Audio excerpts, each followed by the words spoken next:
कई चीज़ों से ध्यान भटकाने का काम करने की एफसीआरए जो है, एफसीआरए तो इसलिए है कि भाई आप जिस काम के लिए आपने अगर शिक्षा के लिए पैसा किया, आपका एनजीओ एजुकेशन में काम कर रहा था, आप उसके लिए पैसे मंगा रहे हैं तो वही काम करें आप। ये जो मदर टेरेसा के एनजीओ पे जो आरोप लगते हैं कि वो धर्म परिवर्तन जो है बहुत बड़ी संख्या में उन्होंने करवाया, तो क्या ये गलत है क्या कि वो गलत फॉरेन फंडिंग को लेकर के उन पे तो 21 में उनके एनजीओ के एफसीआरए को कैंसिल कर दिया गया था, हालांकि बाद में उनको बहाल किया गया, लेकिन उनका भी तो एक बार कैंसिल किया ही गया था। जी देखिए, सरकार अगर ये पॉलिसी में एफसीआरए में डॉक्यूमेंट्स सबमिट करवाए जाते हैं तो डॉक्यूमेंट्स परफेक्ट नहीं उतरते हैं, सही उनके पैमाने पे नहीं उतर रहे हैं तो उन्हें अप्रूवल नहीं मिलता है। ये तो एक सिंपल सी बात है, कानूनी प्रक्रिया है। लेकिन आप ये देखिए कि जो जबरन धर्मांतरण का मामला है, लव जिहाद मतलब होता है जबरदस्ती किसी से मैरिज कर लेना, पहचान छिपा लेना और सारी चीज़ों को हिंदू मुस्लिम के चश्मे से देखना, ये सारी लव जिहाद की कैटेगरी में आते हैं। कोई अपनी मर्जी से भी, हाल ही में माननीय उच्च न्यायालय ने कहा कि अगर अपनी मर्जी से लड़की धर्म परिवर्तन कर लेती है तो मर्जी से तो ये धर्मांतरण भी नहीं हुआ।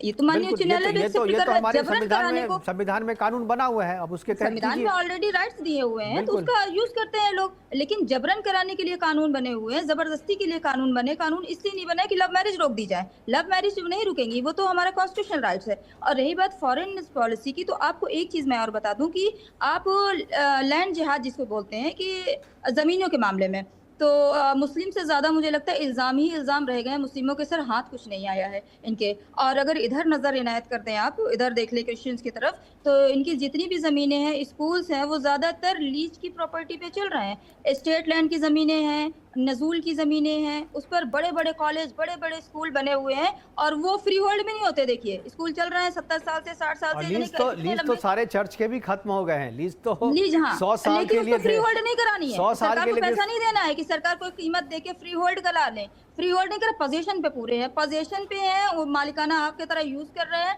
गवर्नमेंट को लॉस नहीं हो रहा इसमें। ये कौन सा जिहाद है भाई? इसको कौन सा नाम दिया जाएगा जिहाद का? लेकिन इधर आपको नजर नहीं करनी है। लेकिन ये सारी चीजें एफसीआरए से चूंकि रिलेटेड नहीं है डायरेक्टली, तो मैं इस पे अभी चर्चा नहीं करूंगा क्योंकि इसमें चर्चा करेंगे ये फंड से रिलेटेड है। जो जमीनें किराए पे ली जा रही, लीज पे ली जा रही, ये फंड कहाँ से आ रहा है? जो इतने बड़े बड़े कॉलेज, इतने बड़े बड़े स्कूल बन रहे हैं, कहीं ना कहीं से फंड आता है ना, तब तो ये कॉलेज की मेंटेनेंस देख लीजिए आप, क्रिश्चियन कॉलेज में जाके, हमारे सरकारी अस्पताल में देख लीजिए, सरकारी स्कूलों में देख लीजिए, पंखे खुट चलते हैं, मतलब आवाजें ऐसी आती वहाँ। देखिए एसी भी लगी हुई है। एक बार इसी बात पे मैं एक बार क्रिस्टोफर जी के पास जाना चाहूँ। क्रिस्टोफर, क्या आपको लगता है कि फॉरेन फंडिंग के और यूनिवर्सिटी बनी उसको तोड़ना चाह रही है सरकार?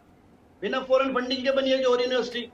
मसला ये नहीं है, मसला ये है कि कोई मुसलमान किसी चीज में इन्वॉल्व हो तो उसको निस्तानाबूद कर दो। ये तो मैंने पहले कह दिया कि ये नफरत अलग बात है कि नफरत में आप कहते हैं कि मुसलमान ने हमारे साथ गलत कर दिया है, लेकिन गलत कहाँ से हो रहा है? अगर आप जड़ पकड़ना चाहते हैं तो फॉरेन फंडिंग इधर भी देख लीजिए। मुसलमान अगर आप फॉरेन फंडिंग की बात करिए तो मुस्लिम सिर्फ उतने में यूज करेगा कि आप नफरत में यूज कर लेगा।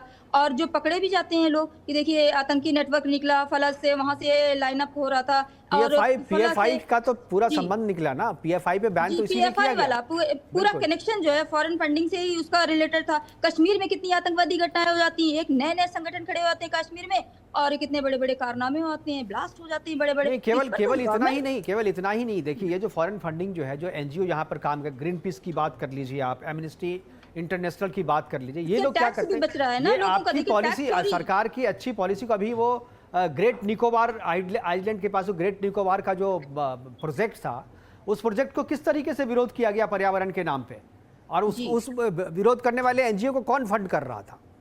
वो सारी फॉरेन फंडिंग से थी। आपके जो अगर आप बात कर ले, जो नंदीग्राम वाला जो प्रोजेक्ट था टाटा का, उसका जो विरोध किया जा रहा था, तो शुरुआत तो एनजीओ से हुई थी, उसको बाद में फिर पॉलिटिकल फंडिंग हुई, ममता बनर्जी ने उसका विरोध किया। तो ये सारी चीजें जो है, डेवलपमेंट को कैसे रोका जाए, भारत के पॉलिटिकल सिस्टम में किस तरीके से अपने लोगों को इन्फ्लुएंस किया जाए, अपनी पॉलिसी वहां पर बनाई जाए, अपने पसंद की सरकार हर एक देश में बने, इसके लिए फॉरेन फंडिंग होती है, ये सबको पता है। लेकिन यहाँ पर बैठे हुए जो उनके रहनुमा लोग हैं, जो उनके द्वारा संचालित होते हैं, उनको ये सब चीज पता होता है, लेकिन अपने निजी फायदे के लिए वो इसका इस्तेमाल नहीं करते, वो इस सच को स्वीकार नहीं करते है कि अमेरिका ने किसको हिंदुस्तान में बैठा रखा है कि जहां से अमेरिका कहेगा कि तेल कहां से लेना है, सब्जी कौन सी बनानी है, कहां जाना है, किसको रोकना है, कैसे किसका स्वागत करना है, मोदी उसने यहाँ बैठा दिया। अमेरिका ने अपने मोदी की बात क्यों कर रहे हैं? ये तो इंदिरा गांधी ने किया था सबसे पहले।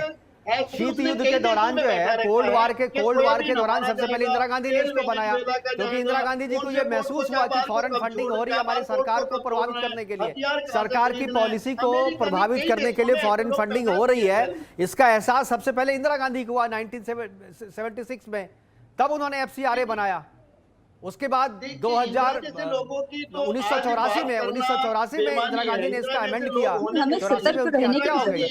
लेकिन हत्या से पहले उन्होंने इसमें अमेंड किया था इसको, क्योंकि खालिस्तान को फंडिंग हो रही थी, इंदिरा गांधी को पता था, इसलिए FCRA को फिर से उन्होंने मजबूत किया था।